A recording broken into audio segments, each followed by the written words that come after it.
Hello guys, LazyBeast here, hope you're doing well today. So Shadowlands is very nearly here. Pre-patch is on PTR, the beta is in full swing. Pre-patch will possibly around by the end of this month, the end of September, the first couple of weeks of October, fingers crossed. We've got a release date for Shadowlands, so time is cracking on.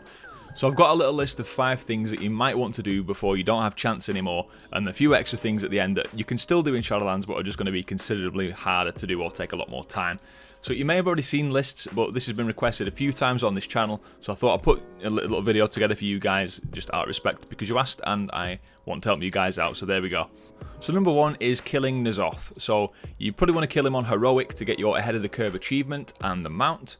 The achievement will be gone when the pre-patch drops, but the mount, the Uncorrupted Voidwing, will still be available when you kill N'Zoth on Heroic up until Shadowlands launches, so you've got a bit more time for the mount, you've not got a lot of time to kill him on Heroic.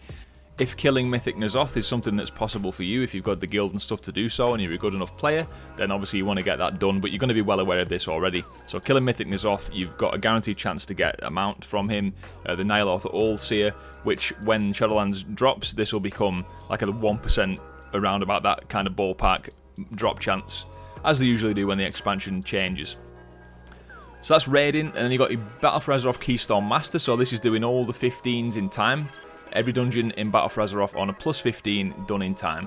It's definitely still possible. If you're someone new or you've come to the game, you're going to need to gear up, which can take weeks and you don't have much time. But it is still possible. You should definitely still try if this is something you really want to do, so give it a shot. You could also maybe just aim to do all the dungeons on a plus 10 timed run to get the Awakened title. Now doing things like this is good going into Shadowlands. You may think, what's the point, it's the end of the expansion. But if people see, again, next time when the Shadowlands Mythic Plus comes out, that you've been a player that's been able to achieve those goals, then they'll, they might see you when you're in Group Finder and think, yep, this person's a good player, we'll get them in the group. So it could serve you well going into Shadowlands. Then on to PvP, so there's the Elite PvP sets, so you need 1800 rating to get the full set. You won't get the Cloak or Tabard because that's a bit higher rating, but you get the full set from 1800. And you can do it in 2s or 3s, so it's totally up to you. It's a funny time for PvP, obviously, with corruption and stuff, so again, if you're not that geared already, then this could be very difficult. But getting 1800 should be achievable, and it's something you could aim for. And you won't be able to do it once the pre-patch comes out because the season will then end. There is the Mad World achievement from Horrific Visions. Now this gives the title the Faceless One, and this is basically from doing a 5-mask full clear of both Stormwind and Orgrimmar in the Horrific Visions. So you'll be able to do this when Shadowlands launches still, but because of the changes and the systems will be different, you can't do the achievement in Shadowlands.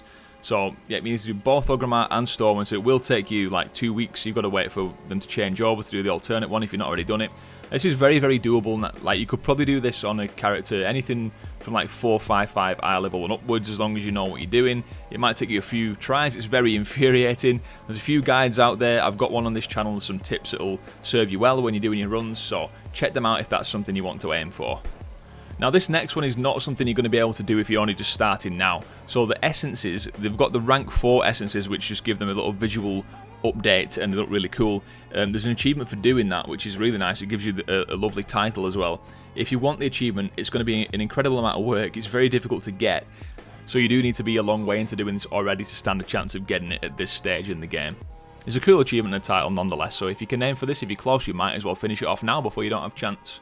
So that's the main bulk of stuff. Now here's a few things that will just be a lot harder to do in Shadowlands when it launches. So obviously anybody that's been into gold making, aiming for the Caravan BRUTOSAUR, the Long Boy, that won't be available to buy for 5 million gold from the vendor like it is currently now, but it will be available at some point on the Black Market Auction House, but it's going to be very contested.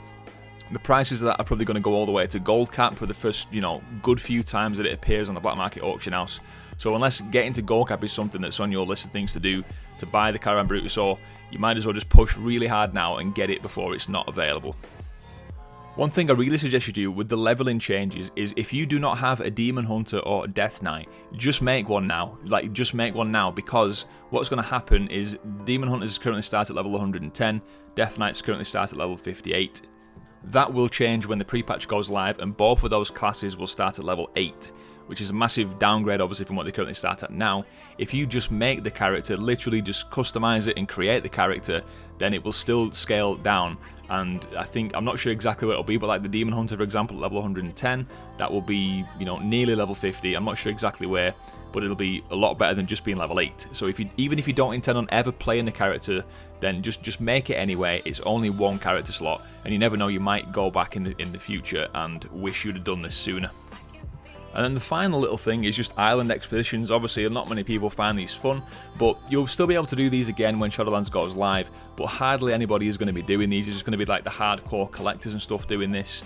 So they may make them solo queuable, which will solve the problem for the PvE ones, but for the PvP ones, you're going to need a team to do this, and there's some achievements there that are quite, you know, you might want to do these to complete them, some little rewards you can get from there. So the PvP ones you're still going to need to queue up. I'm guessing in the 3v3 team, they may make it so you can queue up as like 1v1, but obviously you're going to need an opponent on the other side to actually get the island to pop the queue, so it's going to be a lot difficult to get these done.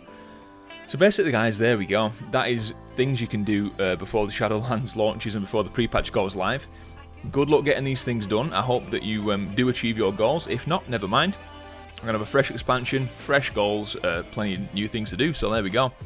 Thanks for watching, guys. I've been LazyBeast, and I'll catch you next time.